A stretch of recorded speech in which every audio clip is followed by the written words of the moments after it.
Hey gardening friends, it's Destry. Welcome back to my yard. Today I am attempting to make an evergreen wreath, but I'll be honest with you, it's the first time I've ever done this and there is a bit of a learning curve. So if you want to be inspired and somewhat amused, check out the video.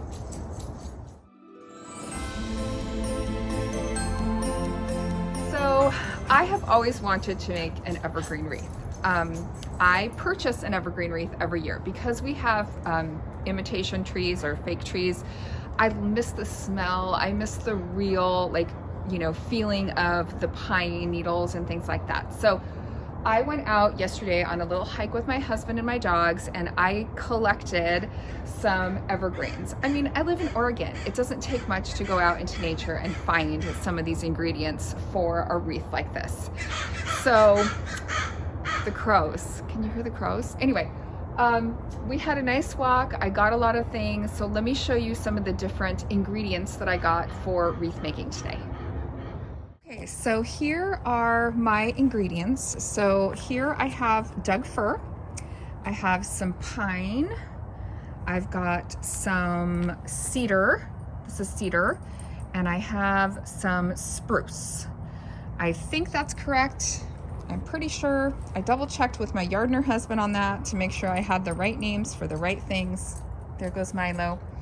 So you can see all of them have kind of a different texture to them.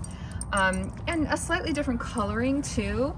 I'm a little worried about the needles, drying and falling off of the pine. The spruce is really abundant in our area, so that's probably going to be my main thing, but I was hoping I had enough things here to make 2 wreaths. A couple other things I've got a Max. Hey Max, don't eat the cedar. Okay, thank you. I do have some bows that a couple of these are already ones that I've made in years past, and just some ribbon. I've got my table set up here, my clippers and my gloves. So to practice this skill, I went ahead and made one of these, and let me tell you, it's not quite as easy as it looks.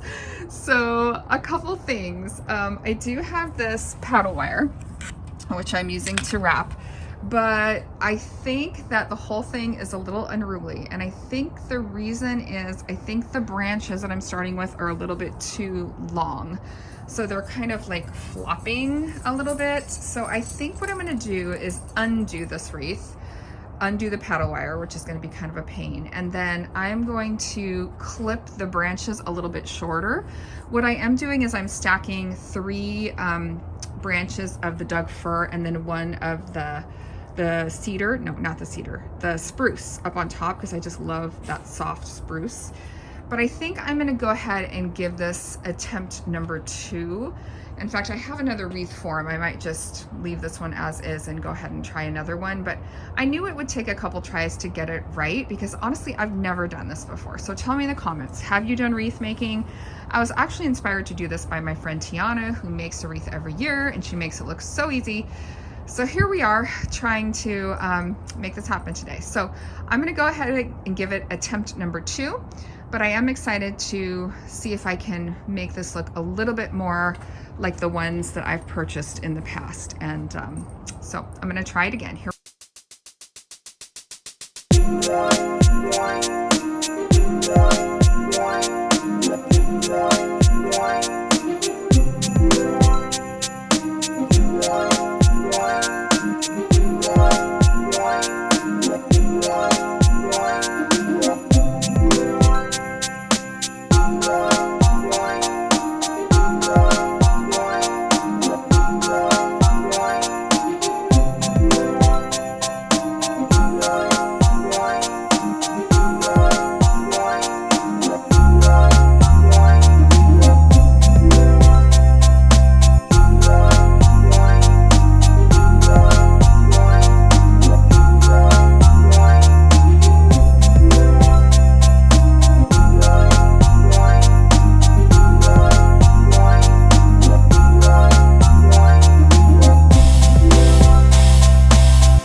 looking beautiful. It also is very heavy. I'm kind of surprised how heavy it is, but it smells amazing. And like the whole experience of just being out here today and like getting some nature, we call it vitamin N in our house, right? Vitamin N, getting some nature, just hearing the birds and just, you know, experiencing, feeling these greens and the smell. It's just so peaceful and relaxing. And I've really missed being out in my yard.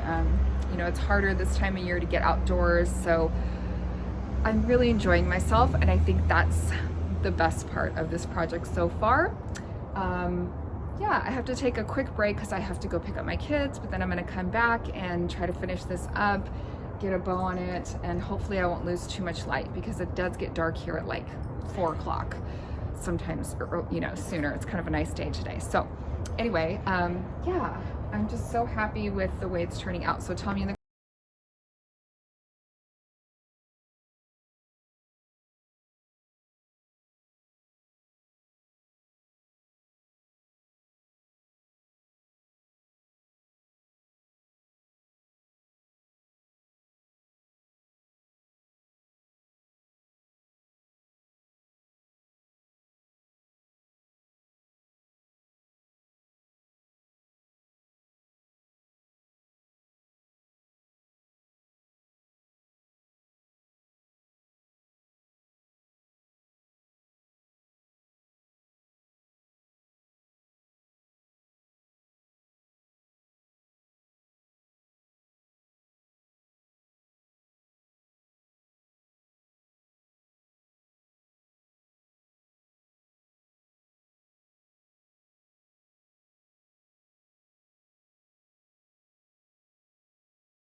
All right, Yardners, here she is in all her glory.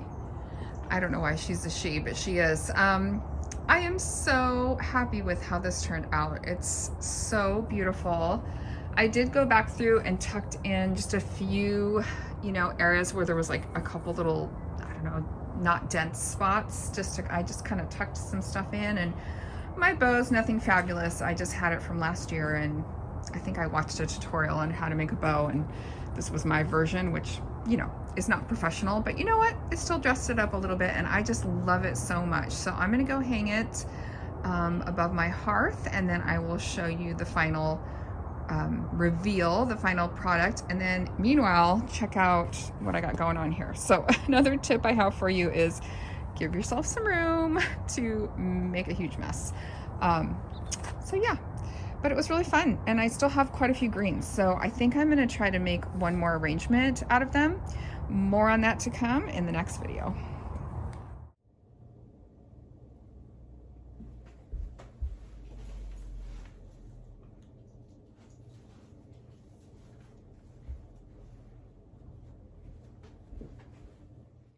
All right, here she is. She's a little big. she's a little big. Can't put any decor there. Had to move my decor over, but I still love it, and it smells so good, and I'm just really happy that I made it. You know, usually I spend like 60 bucks on one of these wreaths, and this was basically free. I had the bow, I, you know, scavenged for the greens. I went and, you know, found those, and the only thing I purchased was the wreath form, and that was like 4 bucks. This is a $4 wreath. I'm pretty excited about it, pretty ecstatic. What do you guys think? So thanks for hanging out in my yard with me tonight. I hope that you enjoyed watching me kind of struggle through my first process of making a evergreen wreath. And I hope that it inspired you to get out there and try it. You know, if you've been thinking about doing something like this or something crafty or whatever it is, cooking or singing or whatever it might be for you, writing, poetry, just get out there and try it, you know, be creative. I'm really happy that I had that creative time today, and I'm really happy with the results. And yeah, it was a really fun day for me. So I hope that you liked the video. If you did, please subscribe to my channel. And if you need me, I'll be hanging out in the yard. See you next time. Bye.